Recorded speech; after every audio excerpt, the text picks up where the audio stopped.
পাকিস্তানের সাবেক প্রধানমন্ত্রী ইমরান খানের ডাকা চূড়ান্ত বিক্ষোভ কর্মসূচি প্রত্যাহার করে নিয়েছে তার দল পাকিস্তান তেহরিকে ইনসাফ পিটিআই। আজ বুধবার পিটিআই তাদের বিক্ষোভ কর্মসূচি প্রত্যাহারের ঘোষণা দিয়ে বলেছে, শিগগিরই নতুন কর্মসূচি দেওয়া হবে।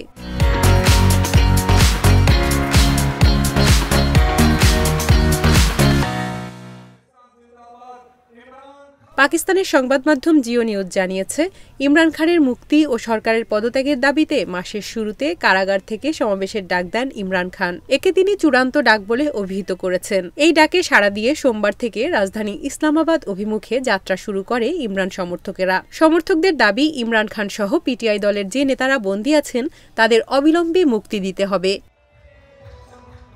বিক্ষোভ ঠেকাতে গত 2 দিন ধরে ইমরান সমর্থকের সঙ্গে আইনশৃঙ্খলা বাহিনীর ব্যাপক সংঘর্ষ হয়। গতকাল মঙ্গলবার দফায় দফায় সংঘর্ষে অন্তত 5 জন নিহত হওয়ার খবর পাওয়া গেছে। নিহতদের মধ্যে 4 জনই নিরাপত্তা বাহিনীর সদস্য। গতকাল রাজধানী ইসলামাবাদে ডি চৌকে সমাবেশ করার ঘোষণা দিয়েছিল ইমরানের দল পিটিআই। বিক্ষোভ ঠেকাতে ইসলামাবাদে 144 ধারা জারি এবং দেখামাত্র গুলি করার নির্দেশ দেওয়া হয়েছিল।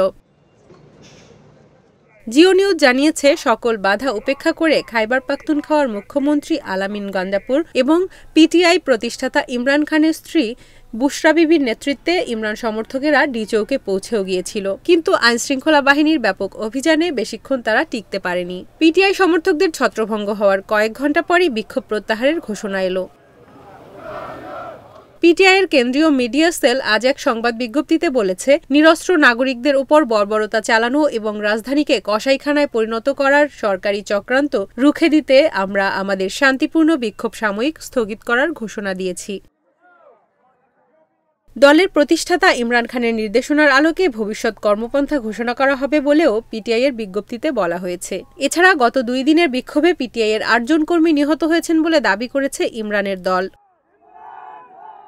2022 সালে অনাস্থা ভোটে হেরে ক্ষমতাচ্যুত হওয়ার পর থেকে ইমরান খান একাধিক মামলায় অভিযুক্ত হন। তার বিরুদ্ধে সন্ত্রাসবাদ সহ বেশ কিছু গুরুতর অভিযোগ আনা হয়েছে। তবে ইমরান খানের দল এসব অভিযোগকে রাজনৈতিক উদ্দেশ্য প্রণোদিত বলে দাবি করে আসছে। 2023 সালের মে মাসে ইমরান খানকে গ্রেপ্তার করা হয়। এরপর 1 বছরের বেশি সময় ধরে কারাগারে রয়েছেন তিনি। তার বিরুদ্ধে 150টির বেশি ফৌজদারি মামলা রয়েছে। পিটিআইয়ের দাবি, মামলাগুলো রাজনৈতিক উদ্দেশ্য প্রণোদিত। দলের নেতাকে গ্রেপ্তারের প্রতিক্রিয়ায় এর আগেও দেশজুড়ে ব্যাপক বিক্ষোভ করে পিটিআই সমর্থকেরা।